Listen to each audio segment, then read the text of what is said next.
16 साल देवर बंगले पर रोटी पकाने का काम करता था। घर आता तो चुप साध कर बैठ जाता, वजह पूछती तो चारपाई पर लेट कर छत को घूरता रहता। मुझे शक पड़ा। अगले रोज देवर के कपड़े पहने खामोशी से बंगले पर रोटी पकाने चल पड़ी। मेरे होश उड़ गए। उस रात मेरे कपड़े उतरवा कर एक शहर से दूसरे शहर में शिफ्ट होना भी काम जोखिम का है। मेरे मियाँ को किसी दोस्त ने यह दिलासा दिया कि सब शहर वालों के साथ लाहौर आ जाओ, अच्छी नौकरी मिलेगी। मियाँ मेरा शुरू से कान का कच्चा था, जो कोई कह देता उसकी बात पर भरोसा कर लेता। सास ससुर हयात न थे, बस हम मियाँ बीवी थे और एक देवर जो 15 साल का था। हम सबको लेकर मेरा शौहर लाहौर पहुंच गया। जिस दोस्त ने सुहाने ख्वाब दिखाए थे वो न जाने कहाँ रफू चक्कर हो चुका था। जो थोड़ी बहुत हमारे पास जमा पूंजी थी उसका हमने किराए का घर खरीद लिया। मेरे शौहर ने अपने दोस्त को बहुत ढूंढा लेकिन वो कहीं ना मिला। हमें इस मोहल्ले में आए अभी सिर्फ 2 ही दिन हुए थे। इस घर को देखती तो दम घुटने सा लगता था। मैंने तो कभी भी नहीं सोचा था कि हम पर ये नौबत भी आ सकती है। घर का किराया देने के खातिर हम 3 रोज से रूखी रोटी पानी में भिगो भिगो कर खा रहे थे। इतना ही खाते कि जरा भूख में कमी आ जाती, वरना हफ्तों से सैर होकर खाना नहीं खाया था। शौहर एक माहिर खान सामा था, मगर लाहौर आके बेरोजगार हो गया था। कराची में पहले तो मियाँ का काम बहुत अच्छा था, मगर चंद माह पहले एक शादी में खाना बनाकर आया। बिरयानी की देख में कहीं से छिपकली गिर गई। जब मेहमानों की डिश से छिपकली निकली तो कोहराम समझ गया। बारातियों ने खाया खाना थूकना शुरू कर दिया और बुरा भला कहने लगे। 2 बच्चे मौत का शिकार हुए तो केटरिंग वालों ने भी सारा जिम्मा मेरे शौहर पर ही डाल दिया और उन लोगों ने मेरे शौहर को जेल भिजवा दिया। मेरे अलावा मेरा एक 16 साल का देवर था। हमारी तमाम तर जमा पूंजी और जेवरात शौहर को छुड़ाने की खातिर रिश्वत में दे दिए, मगर उन बदबख्तों ने अगले ही रोज देवर को धक्के देकर निकालते हुए कहा कि वह अपनी सजा पूरी करके ही निकलेगा। शौहर की अलग परेशानी थी। वही घर भी बेचकर एक किराए के मकान में शिफ्ट होना पड़ा।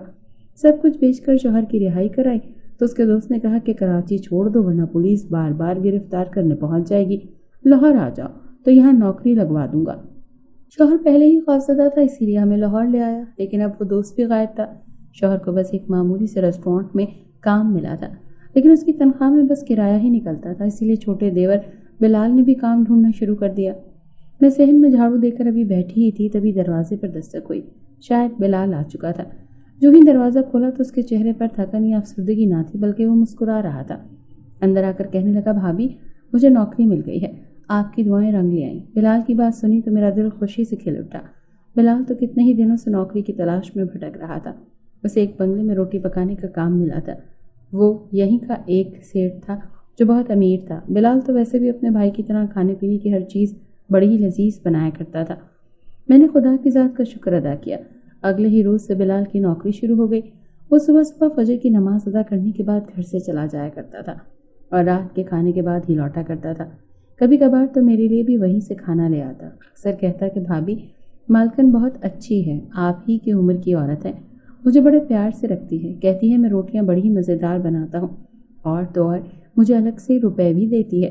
सुनने में आया था कि मालिकन सेठ की अकलौती चहेती बीवी थी। उसका नाम नफीसा बेगम था।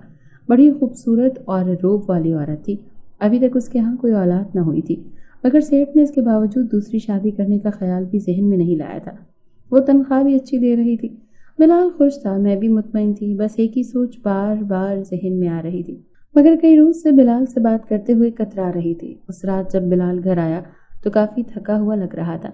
मुझे कहने लगा कि आज मालकन के यहाँ उनकी सहेलियों की दावत थी। अगले 1 माह के लिए मालिक दूसरे मुल्क जा रहे हैं, तो मालिक और मालकन के बहुत से दोस्त आज उनके बंगले में आए थे। मैंने देवर की बात सुनी और फिर झिझकते हुए बोली कि तुम्हारी मालकन तो बड़ी नेक खातून मालूम होती है, खुदा तरसी भी बहुत लगती है। तुम क्यों ना उससे कहो कि वो तुम्हारे भैया को भी काम लगवा दे। उसकी तनख्वाह से बस घर का किराया ही तो अदा होता है। अगर हो सके तो अच्छी नौकरी लगवा दे। ये सब तो बस इत्तेफाक से ही हुआ था। बिलाल सोच में पड़ गया और बोला कि मैं कल ज़रूर मालकन से बात करूंगा। अगले रोज़ बिलाल मुझे उम्मीद दिलाकर काम पर चला गया और मैं भी दुआगो थी कि अगर ऐसा हो जाए तो क्या ही बात होगी। दोपहर का वक्त था, मैं बैठी कई सपने सजा रही थी, तभी दरवाजे पर दस्तक हुई। इस वक्त भला कौन हो सकता है? बिलाल तो रात को ही आया करता था। जब डरते हुए दरवाज़ा खोला, सामने तो मेरा शौहर शहजाद खड़ा था, मगर जख्मी हालत में। उसको किसी गाड़ी वाले ने टक्कर मार दी थी। मैं उनके गले लगकर रोने लगी। शौहर लंगड़ाता हुआ अंदर आया और चारपाई पर बैठ गया। कहने लगा, मुझे लगता है पाँव की हड्डी टूट गई है। पाँव में है तकलीफ बहुत, मगर मेरे पास तो पैसे ही ना थे। रात को जब बिलाल आया तो भाई को देखकर उससे रहा न गया। अगले रोज उसकी मालकिन ने बिलाल के बताने पर मेरे शौहर का अच्छे हॉस्पिटल में इलाज करवाया, लेकिन मेरे शौहर के पाँव की हड्डी टूट चुकी थी, अभी प्लास्टर बंधा हुआ था।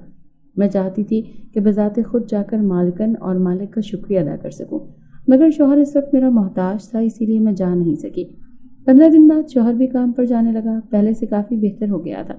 बिलाल वैसे तो रोज़ वक्त पर आ जाता था, लेकिन आज अभी तक नहीं आया था। रात 1 बज चुका था और मैं उसका बेचैनी से इंतज़ार कर रही थी। आधी रात को कॉल करके कहने लगा कि मैं आज बंगले में ही रहूँगा। मैं भी खामोश हो गई। शौहर का भी काम अगले रोज़ से शुरू हो चुका था। उस दिन जब देवर वापस आया तो उसके चेहरे पर ज़रा भी मुस्कुराहट नहीं थी। उसने अपनी जेब से नोट निकालकर मेरे हाथ पर रख दिए। कहने लगा, भाभी ये लें, घर का खर्च चला, मुझे तनख्वाह मिल गई है। मैं तनख्वाह पाकर मुस्कुराई, मगर देवर को गुमसुम देखकर हॉल से उठने लगे। मेरी अपनी तो कोई औलाद ना थी। खुदा ने 3 बेटे अता किए, मगर तीनों ही 1 या 2 माह के होकर फौत हो चुके थे। देवर को ही अपना बेटा समझती थी, बिल्कुल माँ की तरह। मुझे उसकी फिक्र थी। मैं देवर के कमरे में गई, जहाँ वो बेतासुर चेहरा लिए छत को घूर रहा था। मैं उसके करीब आई और माथे पर हाथ रखा।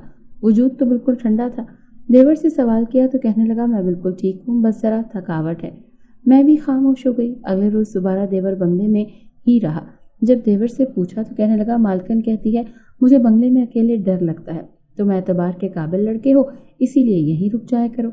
देवर की बात सुनी तो मैं खामोश हो गई। न जाने क्यों मुझे ऐसा लग रहा था जैसे कुछ ठीक नहीं है। वो मुझे परेशान सा लग रहा था। बिलाल शायद मुझसे कुछ छुपा रहा था। पहले तो वो बोलते ही थकता ना था, जरा जरा सी बात पर शोर लगाए रखता था, और अच्छा खासे मौके पर भी बात को बदलकर जो मंजर पेश करता कि हंसी आ जाती थी। मगर कई रोज से उसका खामोश रहना मुझे परेशान कर चुका था, या फिर शायद उसके भाई का आना उसे अच्छा नहीं लगा था। मेरे शौहर को नौकरी तो मिल चुकी थी, मगर उन्होंने कॉन्ट्रैक्ट किया था कि वो 1 माह तक मेरे शौहर को तनख्वाह नहीं देंगे। अगर उनका काम अच्छा रहा तो बदले में वो उन्हें हमेशा के लिए अपने पास रख लेंगे। देवर ही हमारा वाहिद कफील था। वो जो कुछ कमा कर लाता था उसी से इस घर का खर्चा चल रहा था। कहीं उसके जहन में ये बात तो नहीं आ गई थी कि अब उसे मेरे साथ साथ अपने भाई का भी खर्च उठाना पड़ेगा। मेरे जहन में अजीबोगरीब से वसवसे आ रहे थे, मगर मैं देवर की तबीयत से भी वाकिफ थी। वो ऐसा तो हरगिज़ नहीं सोच सकता था। फिर आखिर क्या बात थी जो देवर इस कदर परेशान था। अगले रोज जब वो घर वापस आया तो कहने लगा कि आज से मैं शाम को ही जाया करूँगा और फिर सुबह वापस आया करूँगा। मैं चौंक कर देवर को देखने लगी। मुझे यूं देखता पाकर देवर नजरें चुराने लगा। मैं कहने लगी, तुम तो रोटियां बनाया करते थे, क्या मालकिन ने तुम्हारी ड्यूटी बदल दी है जो अब तुम रातों को जाया करोगे? देवर खामोश हो गया और मुझसे कुछ न बोला। मैं उसके पास गई और उसके सर में हाथ फेर कर कहने लगी, क्या बात है बिलाल, तुम काफी दिनों से परेशान लग रहे हो, कुछ मसला है तो मुझे बताओ। क्या कोई परेशानी है वहां पर? काम करने वाले तुम्हें क्या तंग करते हैं या मालकिन बहुत सख्ती करती है? बिलाल ने गहरी सांस ली और फिर कहने लगा कि नहीं, ऐसी कोई बात नहीं है भाभी, मैं बिल्कुल ठीक हूँ। ये कहकर वो दोबारा या तो कमरे में चला जाता या यूं ही सोचों में गुम बैठा रहता। चेहरे पर जर्दी आती जा रही थी। खाना भी वो ठीक से नहीं खा रहा था। अक्सर मैं तंग करके कहती कि लगता है बंगले का अच्छा खाना तुम्हें रास आ गया है, इसीलिए भाभी के हाथ की बनी हुई फीकी सी दाल तुम्हें अब अच्छी नहीं लगती। तो बिलाल हल्का सा मुस्कुराकर बात की नफी कर दिया करता। देवर की हालत मुझे परेशान कर रही थी। शौहर तो वैसे ही शहर में एक बड़े रेस्टोरेंट में काम कर रहा था। मुझे देवर की फिक्र होने लगी। मुझे कई वसवसे आ रहे थे। आखिर मालकिन उसे आधी रात को अपने पास क्यों रख रही थी? मैंने फैसला किया कि मैं इस मामले की तह तक जाकर रहूंगी। अगले रोज देवर घर आया तो मैं उसके पास चली आई और बोली कि आज तुम घर में ही रहो, आज रोटी बनाने मैं जाऊंगी। देवर ने जब ये सुना तो उसका रंग सुर्ख होने लगा। वो बौखलाए हुए अंदाज में कहने लगा, नहीं नहीं, आप कैसे जा सकती हैं, ये काम तो मेरा है। मैं देवर को मुस्कुरा कर बोली, रोटियां ही तो बनानी है ना, इसमें कौन सा मुश्किल काम है, तुमसे तो अच्छी रोटियां वैसे भी मैं बना ही लेती हूँ, बिल्कुल गोल और नरम रोटी। देवर ने ये सुना तो खामोश हो गया, मगर मुझे लगता था जैसे वहां पर जाने से मुझे रोक रहा हो। कहने लगा कि भाभी आप मत जाएं, वरना मालकिन गुस्सा करेंगी। मगर मैंने उसकी एक न सुनी और उसे बोली कि तुम यहीं रहो, मेरा भी फर्ज बनता है कि तुम्हारे साथ घर का खर्च चलाऊं, इस बहाने मालकिन का शुक्रिया भी अदा कर लूंगी। बिलाल सर झुकाए वहीं बैठ गया। मैं जानती थी कि मैंने अगर कुछ पूछा तो वो मेरा लिहाज रखते हुए मुझे कुछ भी नहीं बताएगा। यही सोचकर उस रोज मैंने देवर के कपड़े पहने और रोटी बनाने के लिए चली गई। मैंने अपना हुलिया बिल्कुल मर्दाना कर लिया था। देवर के कपड़े पहनकर सर पर बालों का जूड़ा बनाकर टोपी पहन ली थी। میں لڑکا بن کر جب بنگلے میں پہنچی تو اتنا عالی شان بنگلہ اپنے سامنے دیکھ کر دنگ رہ گئی تھی۔ کتنی ہی دیر میں مبہوت سی کھڑی رہی، پھر اندر داخل ہوئی تو ملازم کہنے لگا کہ تم کہاں چلے آ رہے ہو؟ میں نے فوراً گلا گھنکار کر کہا کہ آج بلال کی طبیعت خراب ہے، اسی لیے اس کی جگہ میں کھانا بنانے آیا ہوں۔ اس نے مجھے اندر جانے کی اجازت دے دی۔ میں نے سب کے لیے کھانا بنایا، روٹیاں بنا کر رکھی اور واپس آنے لگی تو فوراً مالکن کی آواز گونجی۔ وہ کہنے لگی تم کہاں جا رہے ہو؟ اب روز روز تمہیں بتانا پڑے گا کہ رات یہیں رہنا ہے؟ مالکن کی آواز سن کر میرا وجود لرز گیا۔ انہوں نے مجھے عقب سے ہی دیکھا تھا، میرا چہرہ ان سے ابھی تک چھپا ہوا تھا۔ شاید بلال کے کپڑوں میں دیکھ کر مجھے بلال ہی سمجھ بیٹھی تھی کہ میں بلال ہی ہوں۔ میں فوراً وہیں سے واپس کچن میں چلی گئی۔ 10 بجے سبھی نوکر جا کر اپنے اپنے گھروں کو جانے لگے، صرف میں ہی کچن میں بچی تھی۔ جب گھر خالی پا کر مالکن کی آواز گونجی، بلال میرے کمرے میں آؤ۔ مالکن کے الفاظ سن کر دل دھڑکنے لگا، وجود میں ایک سنسنی سی دوڑ گئی۔ پلٹ کر دیکھا تو مالکن سیڑھیاں چڑھ کر جا رہی تھی۔ فوراً اپنے حواس پر قابو پایا اور کچھ دیر بعد مالکن کے کمرے کی جانب گئی۔ جب کمرے کا دروازہ کھولا تو دھچکا سا لگا، کمرہ مکمل اندھیرے میں ڈوبا ہوا تھا۔ دل میں انگنت وسوسے سر اٹھانے لگے۔ جو ہی تاریک کمرے میں قدم رکھا تو فوراً مالکن میرے قریب آئی اور میں ہانپتی ہوئی اس گھر سے بھاگی۔ میرا دل تو جیسے سینہ چیر کر باہر گرنے والا تھا۔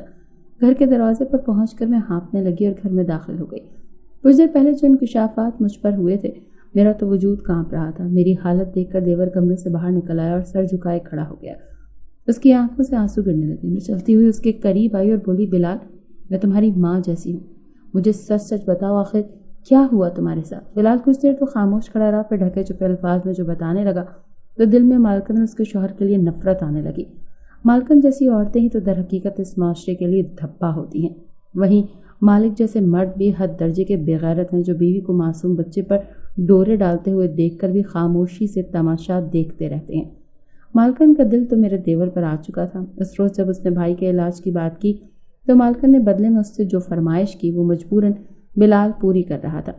بھولا تھا، زیادہ سمجھ نہیں رکھتا تھا، اس خاطر بول کر بتا نہ سکا۔ مجھے بتاتے ہوئے پھوٹ پھوٹ کر رونے لگا کہ میں نے اپنی رضا سے یہ گناہ نہیں کیا۔ میں دیور کو چپ کروانے لگی، مجھے اس پر بھروسہ تھا۔ اگلے روز میں نے اس عورت کے خلاف پولیس میں کمپلین کروائی۔ پولیس اسے گرفتار کر چکی تھی۔ وہ کہنے لگی میں جھوٹ بول رہی ہوں، لیکن اس بار کی گواہی اس کے گھر کے دوسرے ملازمین نے بھی دی تو اسے سزا سے کوئی نہیں بچا سکا۔